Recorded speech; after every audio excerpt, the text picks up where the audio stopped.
دوستانم یکی از موضوعات بسیار مهم است که در اولویت کاری قرار دارد. در جک سالیوان مشاور شورای امنیت ملی پاک سفید در حضور خبرنگاران قرار میگیرد. آقای ترامپ با آقای بایدن دیدار داشت در مورد مسالمت آمیز قدرت با استاف کاخ سفید و یا کارمندای کاخ سفید دیدار داشت. خب البته از 5 قاره دنیا امروز به کاخ سفید آمده بودند خبرنگارای متعدد کشورهای اروپایی، آسیایی، عربی، از افغانستان که من نمایندگی میکردم دیده شود که با توجه به این آشفته بازار سمت اوضاع جهان و کدام سو در حرکت خواهد بود. نظیر از این کریم MP میدیا قصر سفید واشنگتن.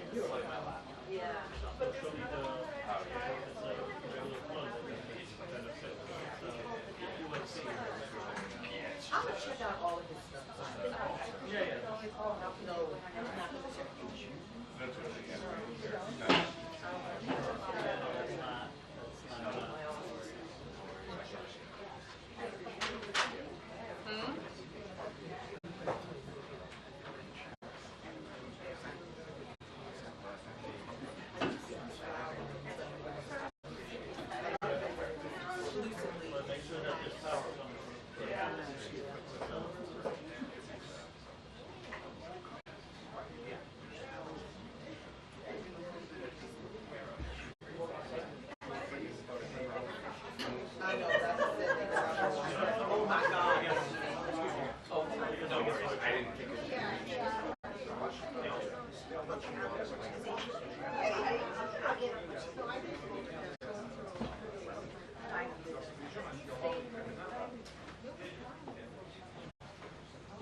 You're staying as well?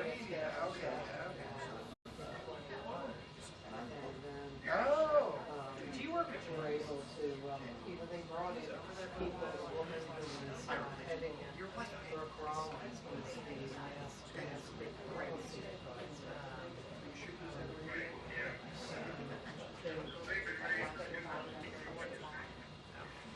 That's right. So they have gathered information from policy, and then they program and personnel, and they just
The differences were not made.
Should I go sit up there? Like, good afternoon, everybody. Start. Just hoping for any Couple things here at the top. Yeah. Do you have any sense of timing?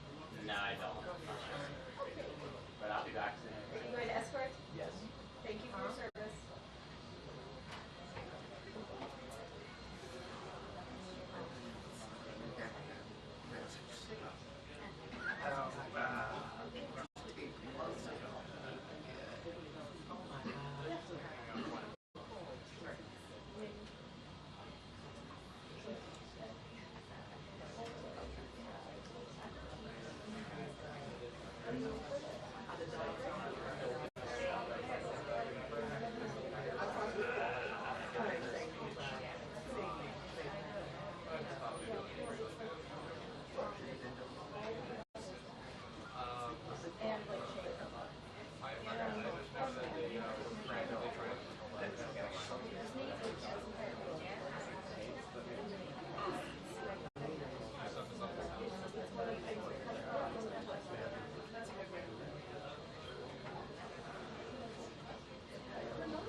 Yes, that one.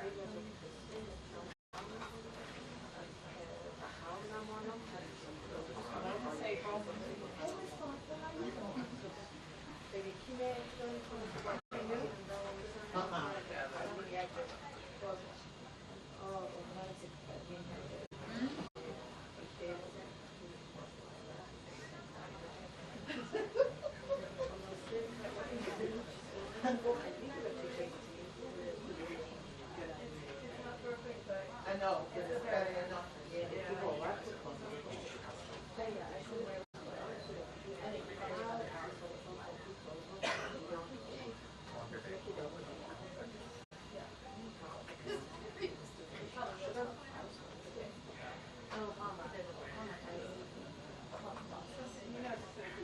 I know, right? I just for like 5 seconds. Yeah, the whole like not being able to edit maybe somebody.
not in the past couple months.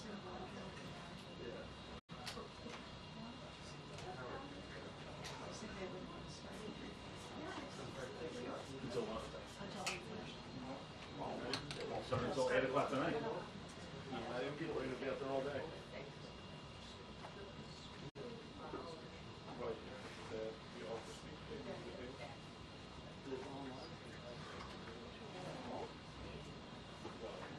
What we said. Yeah. Well, there's nothing in law degree from the University of Americans on the land.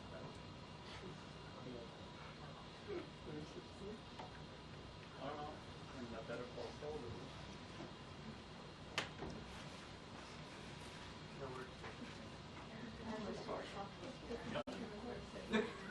Oh, thanks. Someone told her that Trump was here. Oh, just the next church she's going to be in. She wasn't the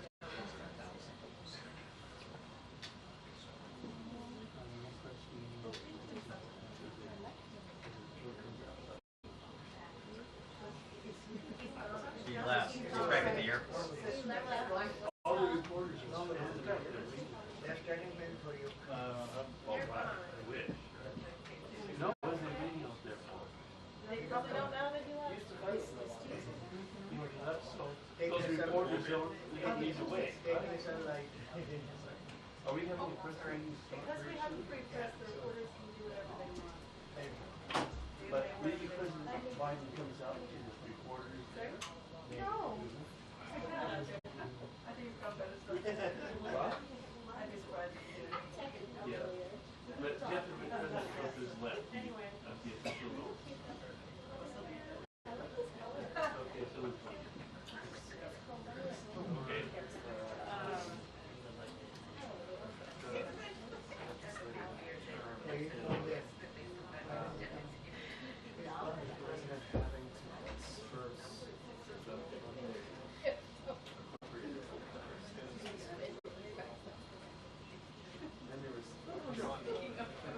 They say that, they say that.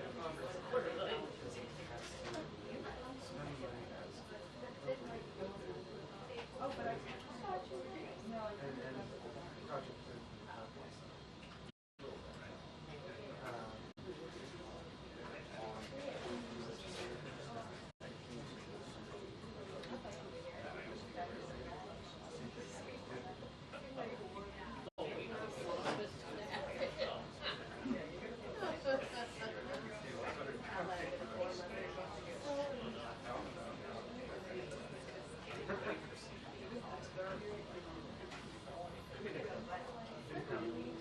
Empowerment. That sounds like a good word.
Yeah.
I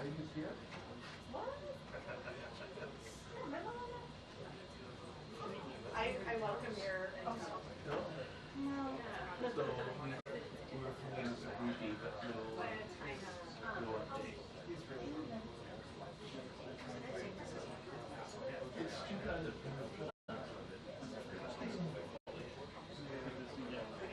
would have been nice. It would have not been.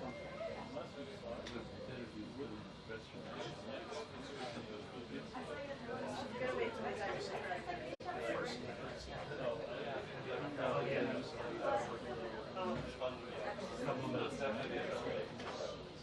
January 20th.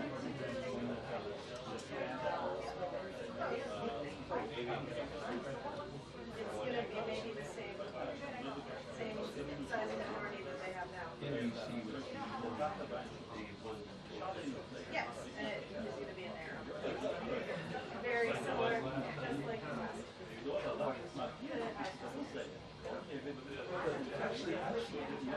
Actually, it could be a little wider. It's supposed to be 219 now, but it's going to be like 220. There's only one person I know that knows the answer.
Yes.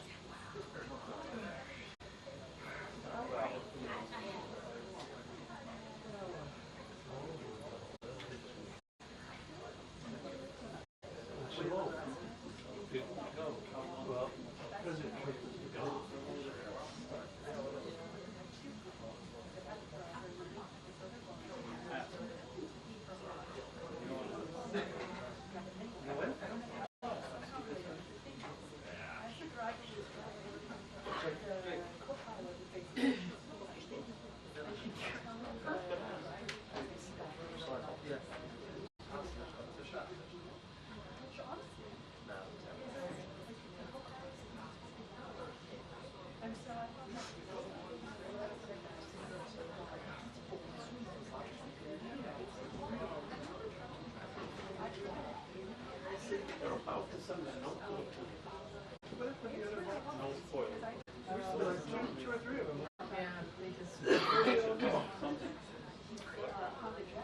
I'm spoiled.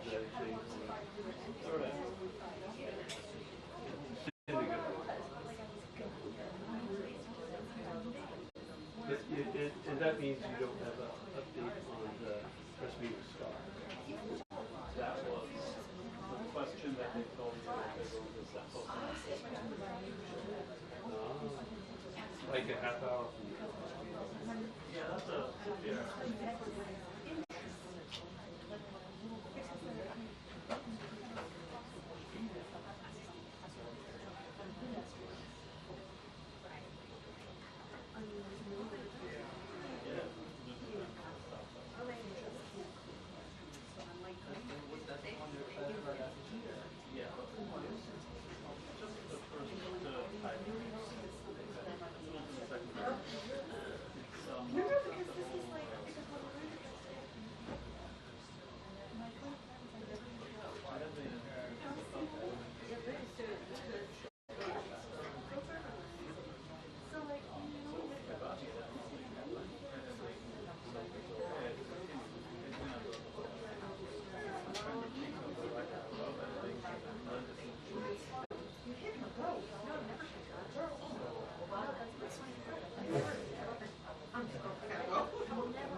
But I'll stop.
It's 1:38.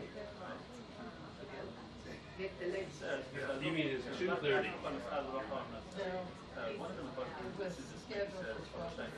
It was, but it's going to be late.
You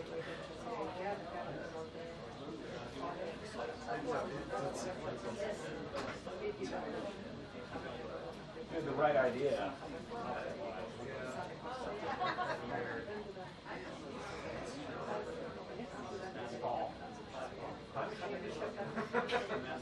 Is it here?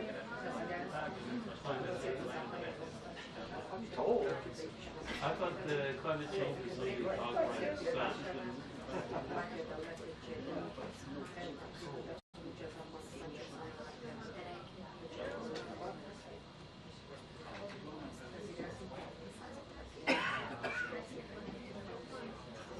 And I like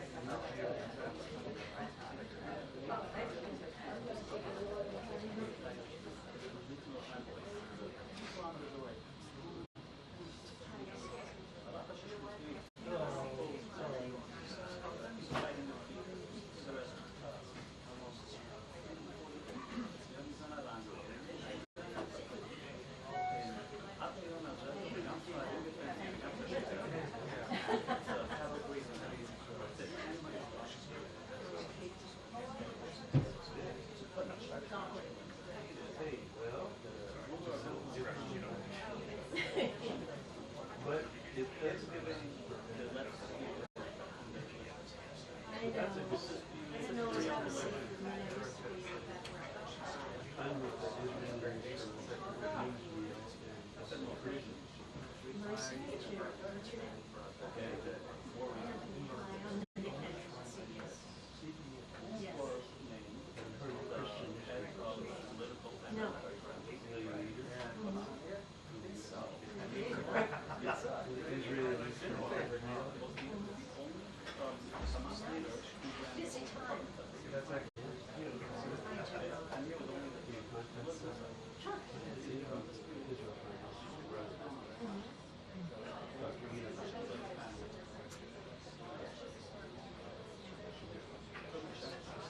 with him.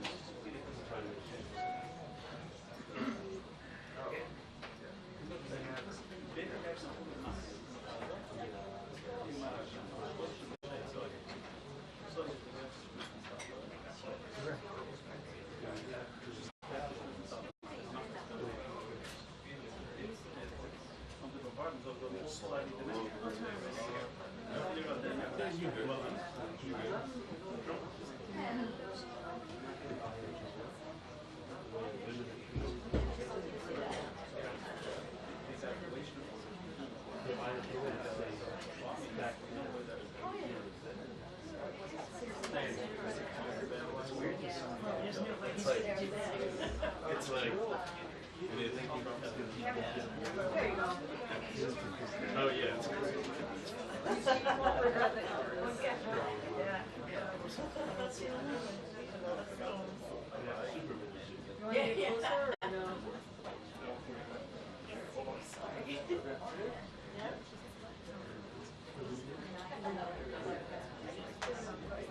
Oh, when it's the door, yeah.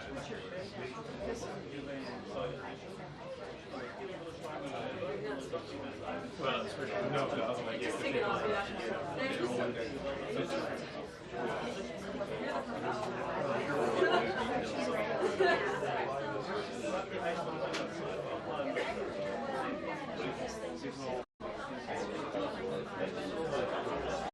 I guess I'm glad I'm back on covered.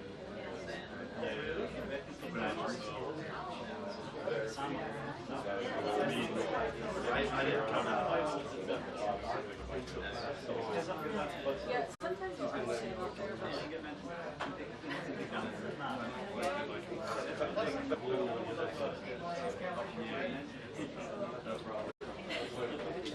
so how long did you have this?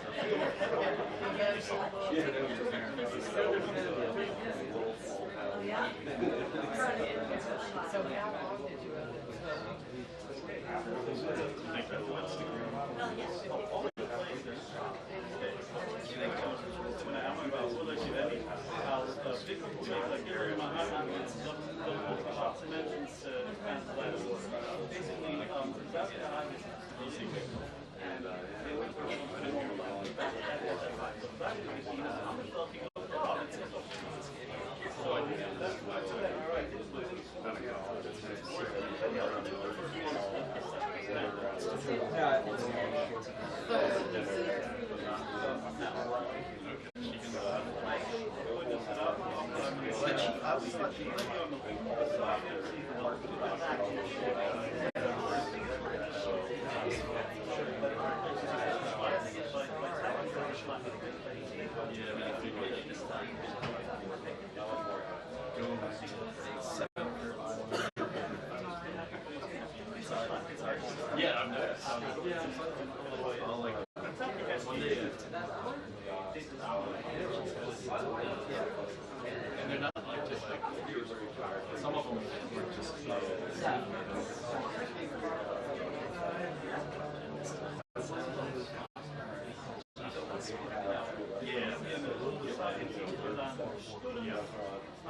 Just a wee bit.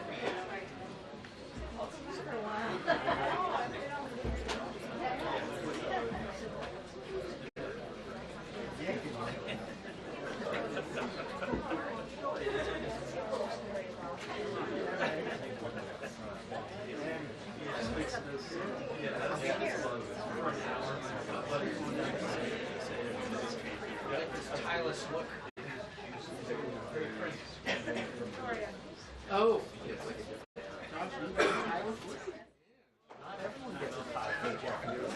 2024. Given how I get 3/4 here. Probably very high to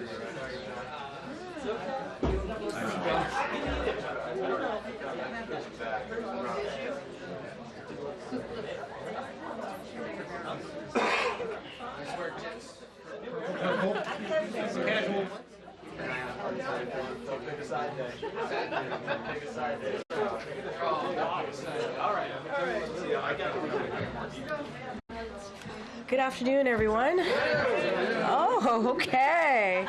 I'm excited to see you all too. Okay, so today President Biden met with President-elect Trump for approximately 2 hours in the Oval Office. White House Chief of Staff Jeff Zients and incoming Chief of Staff Susie Wiles joined the meeting. It was a substantive meeting, and exchange of views. They discussed important national security and domestic policy issues facing the nation and the world. President Biden also raised important items on Congress's to-do list for the lame duck session, including funding the government and providing the disaster supplemental funding the president requested. Finally, the president reiterated what he said to the president-elect the day after the election and to the American people in Rose Garden just last week. We will have an orderly transition and a peaceful transition of power. With that, as you can see, I have the National Security Advisor with me, Jake Sullivan, who is going to preview APEC in Peru and also G20 in Brazil. The president is going to be leaving tomorrow, as you all know. And Jake, the floor is yours.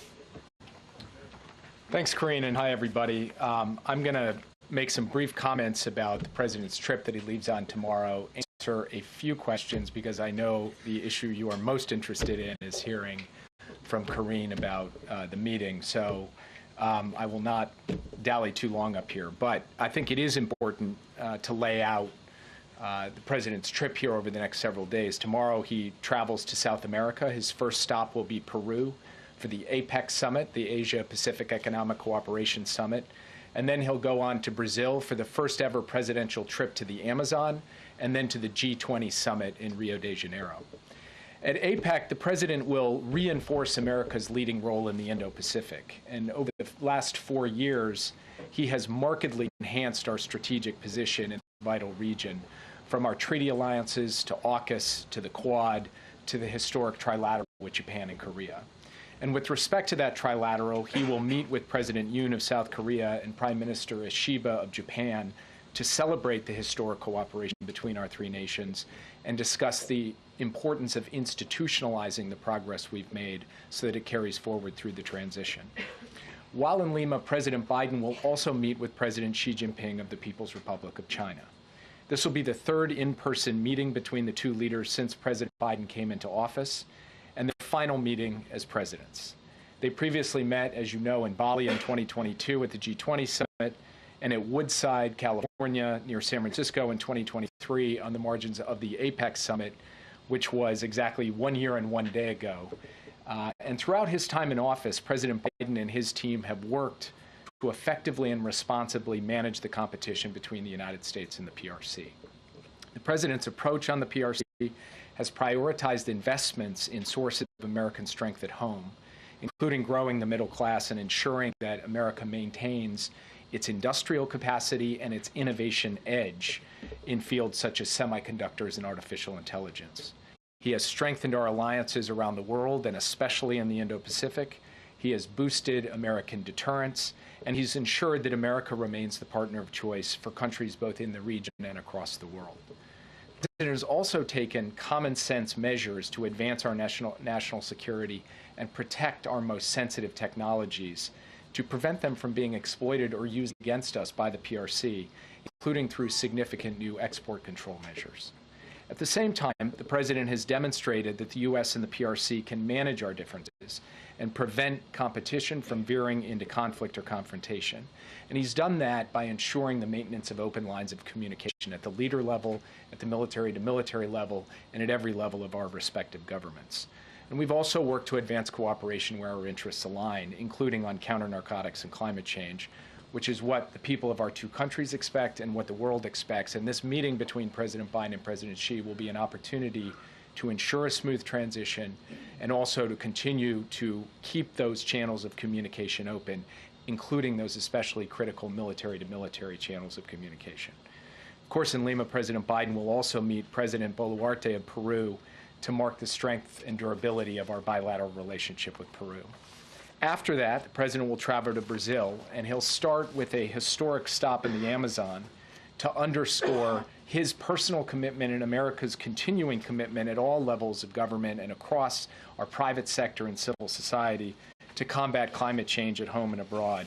And this has been obviously one of the defining causes of President Biden's presidency. While in Manaus, in the Amazon, President Biden will visit the rainforest, engage with local leaders who are working to preserve and protect this critical ecosystem. And as I noted, this will be the first ever visit of a sitting U.S. president to the Amazon. President Biden will then travel to Rio de Janeiro to participate in his fourth and final G20 Leaders Summit. High on the agenda there will be issues associated with debt sustainability for low and middle income countries, mobilizing finance for infrastructure, physical, digital, energy infrastructure around the world, and also dealing, obviously, with the major geopolitical issues of the day, from Ukraine to the Middle East. As you all know, the G20 is a unique forum. It includes both our closest allies and partners, as well as our adversaries. And pulling this group together around shared challenges is never easy, but we do expect to make some progress, particularly around debt and finance during our time in Rio. The President, of course, will also meet with President Lula of Brazil. The two leaders have really built a strong, productive relationship over the last 4 years, and they're looking forward to have their final meeting together as presidents as well. So we've got a busy week ahead of us, and with that, as I said, I'll take a few questions and then turn it back over to Karine. Yeah. Thanks again for doing this, Jay. In the run-up to the election, President Biden warned that allies were worried about America's commitment to the world. What's his message to those allies after this election? Well, he's going to have the same message that he's had for 4 years as president, which is that he believes that America's allies are vital to America's national security. They make us stronger. They multiply our capability. They take a burden off of our shoulders. They contribute to our common causes, including the cause of standing up for freedom and territorial integrity in Ukraine. And as I noted in my opening comments, when he goes to this Asia-Pacific summit in Peru, he'll go with our alliances in the Indo-Pacific at a literal all-time high. Japan, Korea, Australia, the Philippines, a really remarkable record over 4 years, and that's what he's going to hand off to President Trump. And he is going to be making the case to our allies and, frankly, to our adversaries that America's standing with its alliances, investing in its alliances, and then asking its allies to step up and do their part, which they have done these past 4 years, is central to American strength and capacity in the world. That will be his message. It's a message of principle. It's a message of practicality. And it's been one of the causes of President Biden's life. Yeah. Karine said national security obviously came up in the meeting today. You've suggested that the president would make the case to the president-elect not to walk away from Ukraine. Was that message conveyed? How was it received? Well, I'll let Karine speak to what happened in the meeting. I will only note that President Biden reinforced his view that the United States standing with Ukraine on an ongoing basis is in our national security interest. And it's in our national security interest because a strong Europe, a stable Europe, standing up to aggressors and dictators and pushing back against their aggression is vital to ensuring that we don't end up getting dragged directly into a war, which has happened obviously twice in the 20th century on the European continent. So the president has made this case. He'll continue to make this case both privately and publicly. And he will make the case that our investment in Ukraine, the funds that Congress has appropriated, these aren't just dollars that we're picking up and shipping over to another country. They're dollars we're investing here in the United States in American jobs, producing American weapons that we send to Ukraine, and American weapons that we are building to expand our own industrial base and our own military capacity to deter other adversaries all around the world. So he laid this out. He will continue to make this case as we go forward. And as we go through this transition, it will be our responsibility as the national security team to lay out for the incoming team both what we see and, in terms of the current situation, and how we believe that the United States of America, through this transition and beyond, can put Ukraine in the strongest possible position on the battlefield so that it's in the strongest possible position at the negotiating table for an ultimate deal. Yeah. The families of the American hostages who are held in Gaza are going to meet with President Biden today. We've heard from the families that they would like to see the Biden administration and the incoming Trump administration work together to try to secure the release of these hostages. Do you see room for cooperation or coordination between your team, the president's team, and Trump's team to try to get a deal before Biden leaves office? I met with the hostages myself yesterday, and as you noted, President Biden will meet with the families of the hostages yesterday, and President Biden will meet with them very shortly. And they asked me this question, and I was very simple and emphatic with them. Yes, of course we're prepared to work with the incoming team in common cause on a bipartisan basis to do everything in our collective American power to secure the release of the hostages, both living and deceased. So we are open to have that engagement, have that collaboration, and we will continue to work in every remaining day that President Biden has in office that we have in these jobs to try to bring those hostages home to their loved ones. Just to clarify real quick, though, there's been no discussion yet with the Trump team about doing that?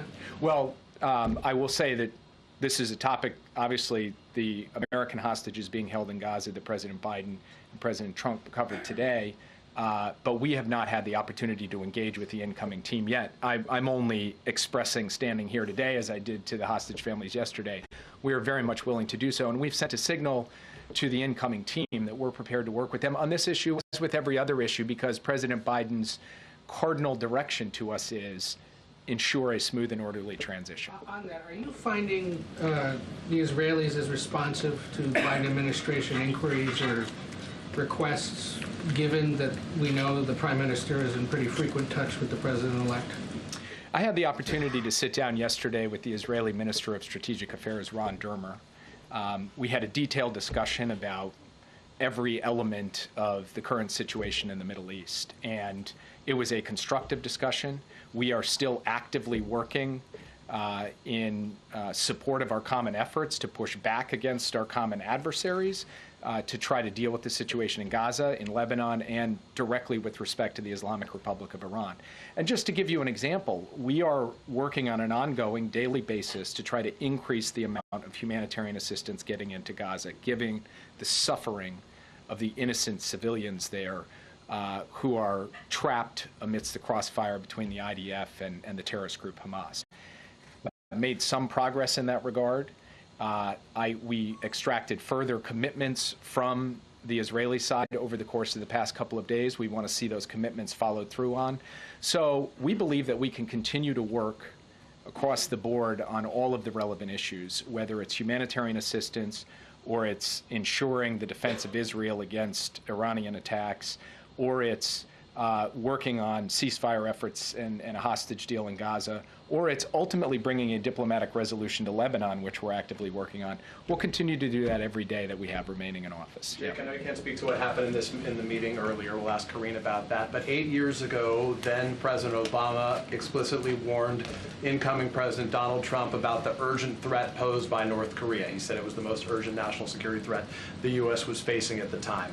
What would you communicate to your national security advisor, Pierre, who's going to be following you in this job? What is the most urgent national security threat facing the United States today as Donald Trump prepares to take office? Well, I would say two things in answer to that question. The first is that if you look out at a strategic level, the competition with the People's Republic of China is going to be defining for what the world looks like over the course of the next 10, 20, and 30 years. And so that has got to be a paramount priority for the incoming administration. And the person who's been named as my successor, the person who's been floated as the Secretary of State, these are people who have very much focused on that challenge, and we'll look forward to talking to them about how we've approached it and obviously pass on the current state of play.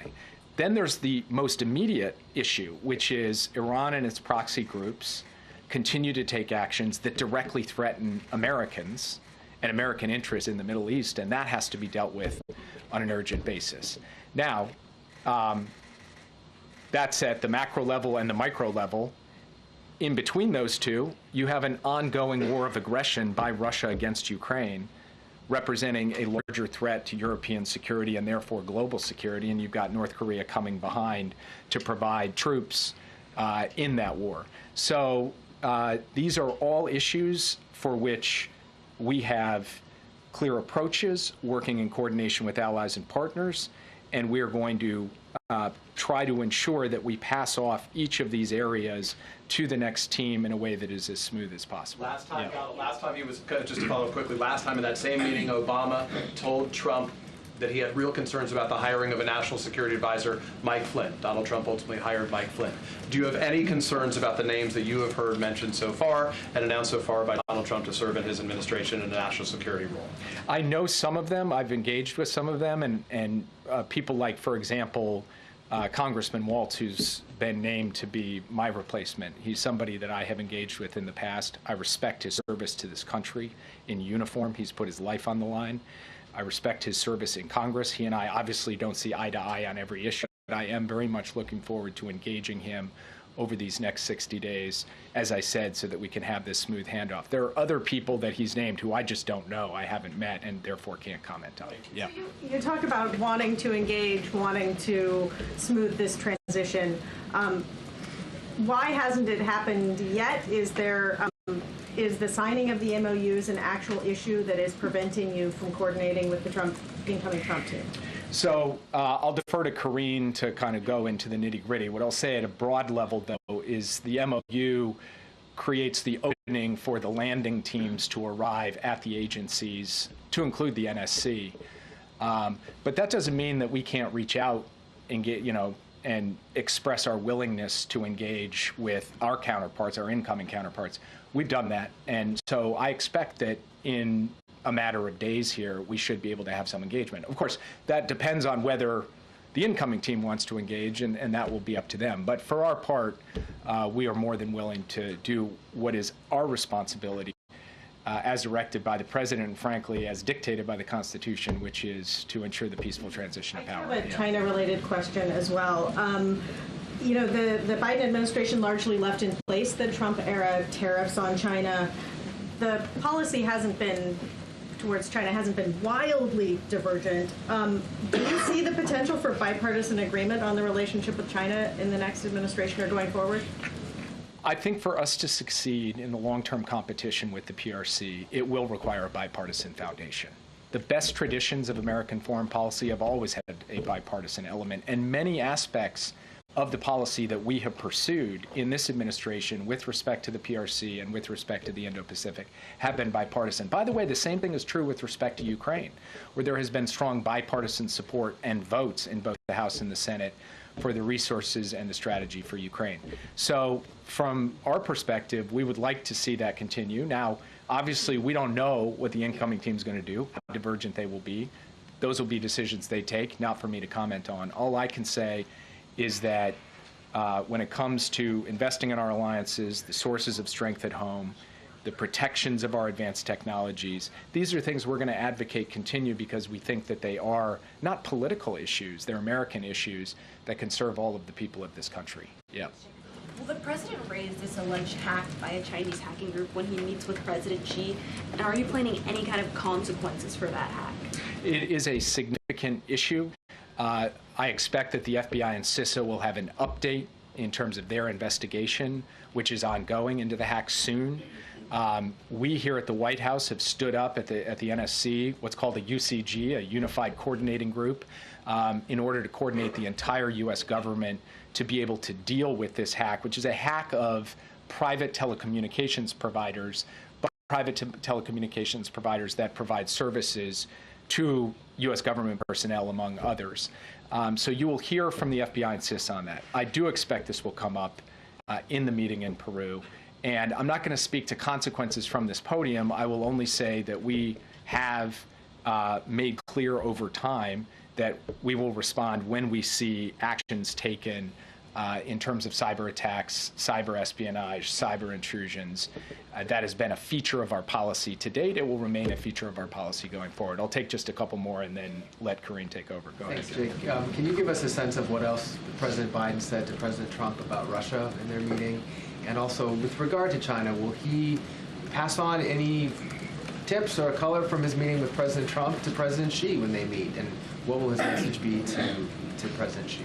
I've already mildly violated the not reading out the meeting proviso, so I will pass that off to Karine.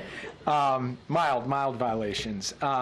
But with respect to his meeting with President Xi, I don't expect him to pass messages. Obviously, President Trump, when he comes into office, will have his opportunity to engage directly with President Xi. But I will observe that transitions are uniquely consequential moments in geopolitics. They're a time when competitors and adversaries can see possibly opportunity because you have this change in government here.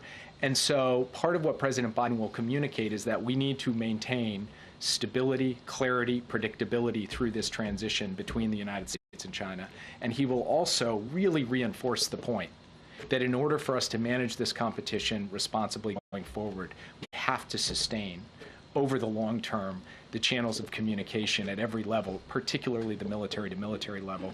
And then, of course, he will look to try to consolidate progress on areas where we can work together, for example, on counter-narcotics and fentanyl coordination, and on trying to manage the safety risks associated with artificial intelligence. So it's an important meeting. It will not be just a valedictory, although there will be an element of reflecting over the course of their long relationship. There is actual work to do in this critical moment between the U.S. and China to ensure that we don't run into any problems in the next 2 months in this transition of power. Last question. Could you just sort of explain the strategy for the remaining drawdown authority for Ukraine, and also if the administration is going to ask for any additional drawdown authority in like an end-of-the-year CR or spending plan? So the president has made clear, and he has directed his team to ensure that every dollar that the Congress gave to him, authorized him to spend, he will spend on behalf of Ukraine before he leaves office. Now, again, these are not dollars he's putting on an airplane and flying across the ocean. These are dollars he's investing in the American defense industrial base. As we provide weapons to Ukraine, we make new weapons to give to the U.S. military. All of those dollars will be spent, will be obligated by the time he leaves office on January 20th. Therefore, it only stands to reason that in the next 2 months, the administration will signal to Congress that we would like to see additional funds for Ukraine for 2025 so that they can be in the best possible position, the strongest possible position to negotiate to ensure they achieve their objectives, that they win at the negotiating table. Now, what form will that take? CR, et cetera. I'm going to not get myself in trouble by turning into the OMB director up here. I will just say that the administration very much sees the necessity and the logic of seeking additional resources for 2025, since we are doing what Congress asked us to do, which is dispersing the funds they gave us for 2024. And with that, I'll turn it over. Policy question? Jake on the Amazon tree. Thank you, Jake. Congrats on becoming a congressional spouse. I just have one more thing, and then I'll go into your questions. So today, the President and the First Lady welcomed nearly 200 education and workforce leaders to the White House for the Biden-Harris administration's Classroom Career Summit. The administration's Investing in America agenda is creating millions of good-paying jobs, many of which do not require a 4-year college degree, and its investments will continue to drive job creation for years to come. The summit highlighted the record progress to expand career pathways to these good-paying jobs in infrastructure, clean energy, advanced manufacturing, and so much more. With that, Josh, it's good to see you, as always. Good to see you, Karine. Regarding the meeting. Yeah. President Biden has given a lot of statements about his concern for the U.S. democracy. Did he share any of those concerns with President-elect Trump in their meeting about what he feels should be done or needs to be done? So I'm not going to go into granular detail of what was discussed in the meeting. What I can say that it was indeed very cordial, very gracious, and substantive. And I mentioned at the top, national security was discussed, domestic policy issues were discussed. I had an opportunity to speak with the president in the Oval Office right before coming out to do this press briefing, because I wanted to make sure that I got what the president wanted to share with all of you. So certainly that everything that I'm saying is sanctioned, if you will, by the president. He wanted you all to know that the president-elect, again, was gracious, came with a detailed set of questions. It was, again, substantive. But I do want to take a little bit of a step back here, because it's really important to note, and you're going to hear me continuing to say this over and over again, the importance of having a smooth transition, an importance of having an orderly transition. The president respects the will of the American people and wants to make sure that occurs. That is what he believes the American people deserve. And so that is as far as I can go. That is what I'm sharing with you from the president directly. And look, we're going to make sure, as Jake Sullivan was saying, that his team has what they need, right? They want to make sure that it is indeed an efficient, effective transition, so that we hand over the people's business so that they can continue the people's business. Can you say how President Biden answered some of those detailed questions? I say that the president certainly looked forward to the meeting, appreciated the conversation, and answered any questions that the president-elect had, offered up his thoughts, but I'm not going to go any further than that. Get Mary. You said gracious, cordial, substantive. The president obviously hit on a wide range of issues, but did he get a sense that the issues that he was impressing upon, that any advice he was giving was being overseen? I think so. I think that's why the president was wanting me to let you all know that there was a very good back and forth, and it was substantive, as I mentioned before, and I want to be mindful. It was a private conversation, so I don't want to go into specifics or details, but look, they met for more than 2 hours. They met for a very long time, or nearly 2 hours, pardon me. And I think by the length of the meeting tells you that they had an in-depth conversation on an array of issues. And so, look, the president reached out to the president-elect wanting to make sure that he gave an opportunity to the president-elect, afforded him that opportunity to have a meeting with him to talk about the different issues that matter to the American people. But nearly 2 hours says a lot about how the meeting went. Any plans to keep a line of communication open? The president is always going to obviously keep that line of communication open to the president-elect. We got to remember, this is not about the two presidents. This is not about President Biden or President-elect Trump. This is about the American people and what's right for the American people.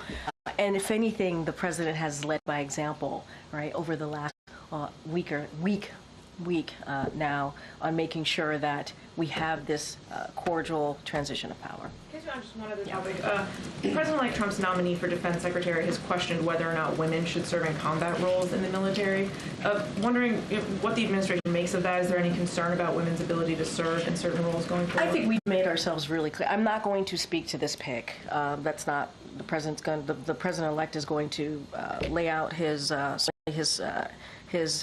personnel and who he wants to fill these cabinet position, who he wants to be in the White House with him, and we will give them the space to do that. But I think we've been very clear about how we see the importance of gender equality, the importance of women in the workforce. I think we have been an administration that has led on that issue, and certainly we do not agree with those views, but that is for obviously the president-elect to speak to his picks, and I'm going to let them do that. Okay, John. He said the president-elect came with a detailed list of questions. That's surprising to me. What was on this list? I'm not going to go into details of what was on the list. I shared that, and the president wanted you all to know that because we wanted to be very clear. It was actually a substantive meeting, nearly 2 hours. There was a lot discussed. There was a lot of back and forth.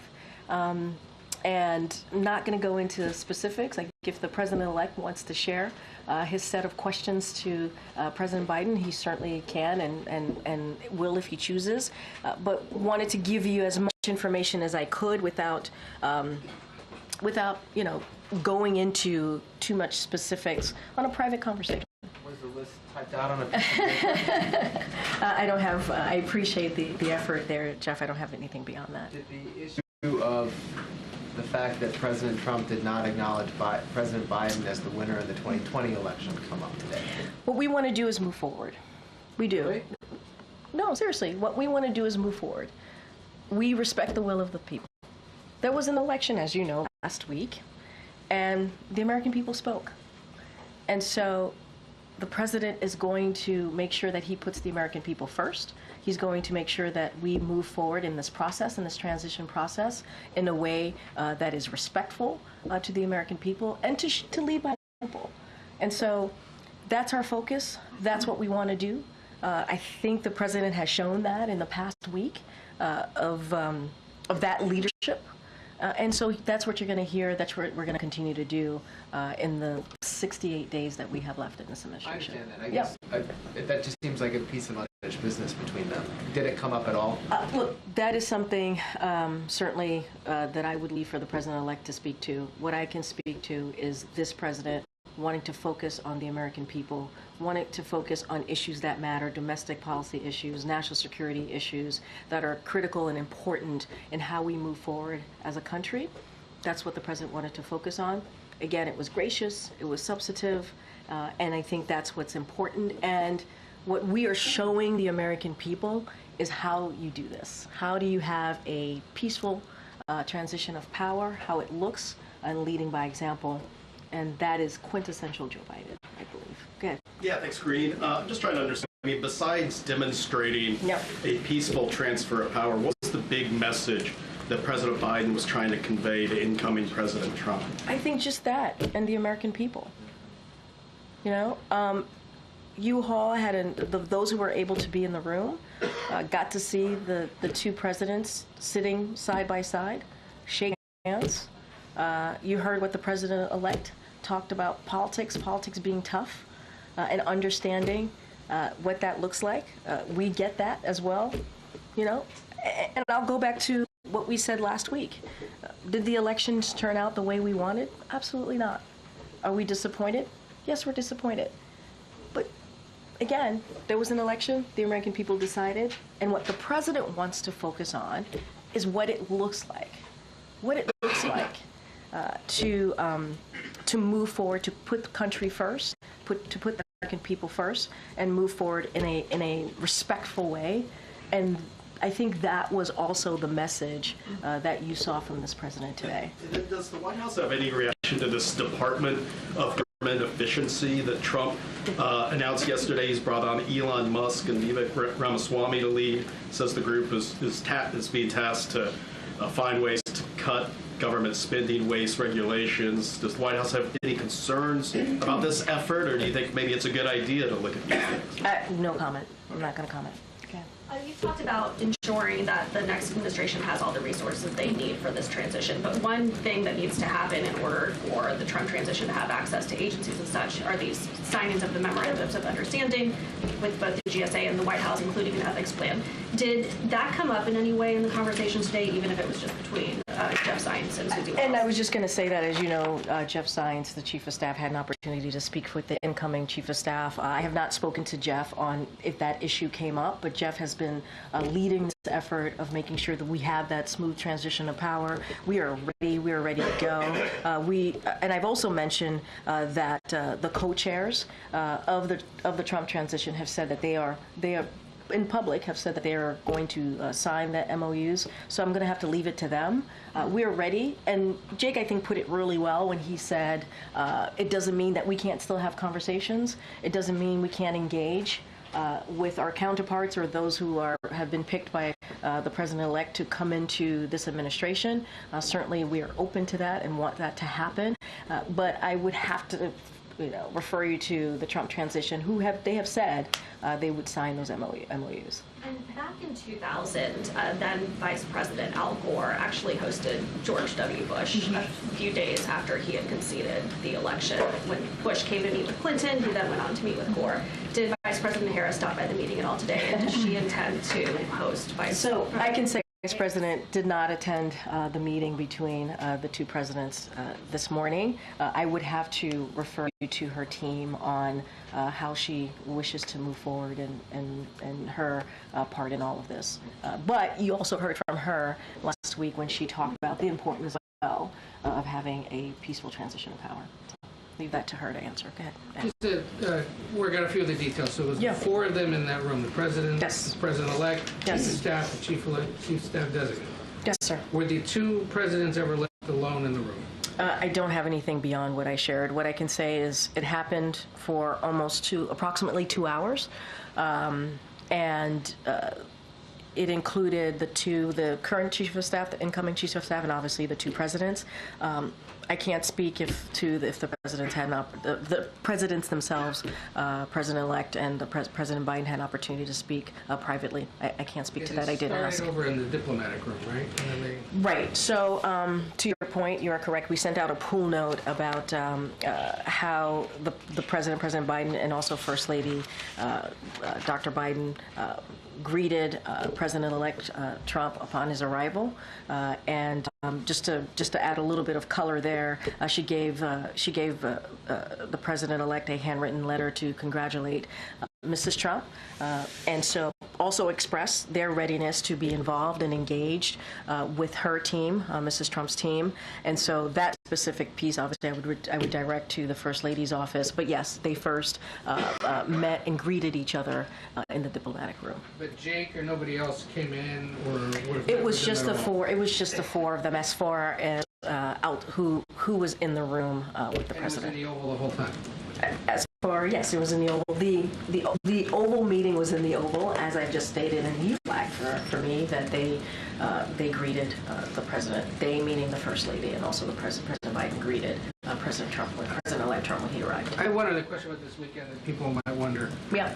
It's their third meeting since President Biden took office, but why bother having a meeting with Chinese President Xi if there's only 68 days left to go in the Biden administration? Look, this is, Joe Biden.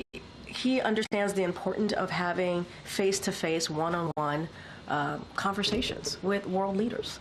And I think Jake did a pretty good job laying out what's next, what they are thinking about, the reason for having the bilat. But it is an opportunity. They're both going to be in Peru. They're both going to be attending the APEC conference. It was an opportunity for them to meet. I think it's important. The issues that they're obviously going to speak about are important to the American people. As you think about national security, you think about Indo-Pacific. And so, I think this is very much something that the president would do, have that face-to-face, have those in-person conversations with other world leaders on issues that matter here to us and obviously globally. Okay, Peter. Thanks, Karine. Did President Biden show incoming President Trump anything classified? No. No. Why not? Why would he? This was an opportunity for them to speak openly. I've said to you that it was gracious, it was incredibly substantive, and I'll just leave it there. The last time these two were together in the same room was at the debate. They talked a fair amount about playing golf. Do you know if a plan was made for them to play golf in President Biden's retirement? Actually, that's not the last time they saw each other. They saw each other at September 11th. I'm going to move on. Go ahead, Ed. In the meeting, we saw a unified front related to a transition in the Oval Office meeting. But a lot was said on the campaign trail, like Trump is a dangerous threat to our country and our democracy. Was there an apology today? I'm sorry? Was there an apology from President Biden for the words, some of the words used? An apology from the President Biden. To President-elect Trump for some of the words that was used on the campaign trail. Look, and I've answered this a couple of times about a threat to democracy in the past week. The president is going to always feel obligated to be honest with the American people. What he says still stands. And it's not just him. You heard this from former staffers. You've heard it from the former chief of staff, John Kelly, and others. You've heard it directly from the president-elect, the former president, about enemy of the people. Very, very clear. Very clear. What we want to be also very clear about is the importance of listening to the will of the American people. There was an election. It is important to respect our institution. It is important to respect the free and fair elections. And that's what this president is doing, leading by example and putting that aside and putting the American people first. But what he said still stands. And it's not just him. We should not just put this at the president. His own people said this. So I want to be really, really clear about that and not forget the facts. There are facts here that we should certainly also lift up as you're asking me these questions. Go ahead, Anita. Thank you. Did the two presidents discuss transatlantic security or climate change efforts and the U.S. role in that? And relatedly, what is President Biden's message to G20 leaders on these two issues and on the institutions and frameworks that hold them up? I'm talking about NATO and the Paris Agreement. Yeah, so look, obviously, they talked about national security issues, mentioned that already. There was a substantive, pretty detailed set of questions that the president-elect presented the President Biden with. They went back and forth on that. I don't have anything. I'm not going to get into the nitty-gritty, into the specifics of what those topics were. Not something that I'm going to do from here. And look, the president is looking forward to going to the G20. You heard Jake do a pretty good laydown of the importance of the president going. It will be his last G20. Obviously, he's also going to go to APEC. APEC will be first. And the importance of meeting with these world leaders on issues and matters that are important to the American people. That's what you're going to see. This is going to be a continuation of the progress that we have made in almost 4 years on the world stage, whether it's talking about Ukraine and continue to support Ukraine, talking about Indo-Pacific, talking about the Middle East, and how to move forward here. And so all of those issues and topics are certainly going to come up. And the president looks forward to having those conversations. That we know that President-elect Trump does not look favorably upon NATO or upon the Paris climate change. That's something for the president-elect to speak to. I mean, he has. What we have done here in the past 4 years is strengthen NATO. What we have done here is making sure that we strengthen our relationship with allies and partners. What we have done here is put the American people first, put our national security first, and really have conversation with world leaders on shared priorities. And so that's going to continue in the next 68 days. And that's the progress that the president wants to continue to have conversations about, and that's what you're going to see on this next Oconus trip. Okay, good. Thank you. Thank you. I think in this room we've all watched the very somber speeches that the president gave on democracy in Philadelphia at the Capitol, and today we see the speeches of two leaders chatting around a fireplace. There's a stark contrast here, and isn't there a risk that in the future, when voters are faced with warnings about democracy, they're just going to dismiss them and think this is just campaign stuff, this is just political? I think there are two different things here. When it comes to what the president said in the past year, even more so about our democracy, the importance of our democracy, let's not forget, we saw that Americans do care about democracy. They care about protecting our freedoms. That is something that the president's never going to shy away from. He's never going to shy away talking about that. And it is important on how we move forward, right? It's important. But what we're seeing right now is also a democratic principle, right? When we're talking about transition of power, it is about our democratic principle as well. It is about continuing that transfer of power. It is about continuing that democracy. They are, I know I said two different things, but they're also connected as well. And so for him to do that, for him to invite the president-elect and to have important conversations on issues that matter to the American people is actually part of what democracy looks like. And the president is never going to shy away from that. And again, were the elections what we had hoped? Absolutely not. We're not hiding that. We've been very clear about that. But we have to move forward. We have to move forward on behalf of the American people. And what you saw and you're going to see when we talk about transition is about our democratic principles. Okay. Thank you, Karine. Going back to her question on the G20, Jake was saying that he is hoping for some progress. But is progress possible when allies, the G20 allies, are trying to understand and are expecting a change in the administration here? So how does the incoming administration can undermine this progress they are trying to reach there? And also progress with the Brazilian government on climate, democracy, and labor cooperation that are going to expect to discuss there. Yep. I'm not going to get ahead of what's going to be discussed at the G20. And I'm not going to get ahead of what the Trump administration policies are going to look like. That is certainly something for them to address and how they move forward on domestic policies, national security policies, and they will do just that. What I can talk about is the progress that the president wants to continue to make and the strengthening of our alliances, strengthening of our partners, partnerships and making sure that we continue to stand up with Ukraine as they continue to fight against Russia's aggression, and a range of issues of Indo-Pacific to the Middle East. We talked about climate change, especially as it relates to Brazil. So those issues are going to be discussed. We've made progress on all of those policies we're going back and forth on. I'm just not going to speak to private conversations that are going to happen, what's going to be discussed, and just speak to what we can do, what we're looking to do, and why it's important. This ACONUS that the president's going to go on is going to be a continuation of what he has been able to do for almost 4 years now. And what does Trump victory mean to the world?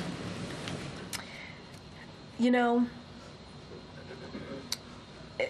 what I can say, and I'm going to sound like a broken record, what the president is going to do is continuing to make sure that we follow the election results, the will of the people, majority of Americans decided. And what we can do is make sure that democracy continues here by doing this transition of power and doing it in an effective, orderly, peaceful way. And the president is going to focus on the progress that he's made. He has relationships with these world leaders, obviously, not just for some of them, not just the past almost 4 years, but for some time. And, you know, he'll have honest, direct conversations with them. I'm just not going to get into philosophizing and getting into the bigger picture. I'm just going to focus on what's ahead in the next 68 days. Go ahead, Kelly. I think I have to head out. Do you know if President-elect Trump has already started to receive intelligence briefings, or if there's plans to start doing those briefings again? That's something for ODNI to speak to, not something for me to speak from here. Okay. I'm going to kind of circle back on this. You said that the conversation was cordial, gracious, substantive. Was there any acknowledgement about some of the harsh rhetoric that Donald Trump had issued regarding Kamala Harris, calling her, for example, a low IQ individual, et cetera? I don't have anything to share beyond what I stated at the top and during these back and forths. Don't have anything outside of that. Okay. Good. Yeah, I was going to ask a similar question. Is there any acknowledgement or discussion about the election and how the vice president ran her campaign? I don't have anything else beyond what I just stated. Go ahead, Phil. I might be trying the same thing again and again. Yeah. But you talked about how this was a cordial discussion between the two of them, how the incoming president came with a list of questions. Were there any top-level areas of agreement or overlap between the two presidents in terms of maybe challenges that are ahead for the country or potential solutions? Any areas of agreement? A lot was discussed. It was a detailed set of questions. The president appreciated having a substantive conversation with the president-elect. I'm not going to go into details. Maybe the president-elect will speak on his behalf on what he wants to share coming out of the meeting. But this is what we're going to share from here. 2 hours nearly 2 hours is a long time to talk about what's important for the American people and how to move forward. And I think that's important. I appreciate the effort. All right, everybody. Thank you so much. For the record, can you just share, find out if there was any time that the two met individually so we're all on the same page? And will there be photos? Afghanistan, Karine. Thank you so much.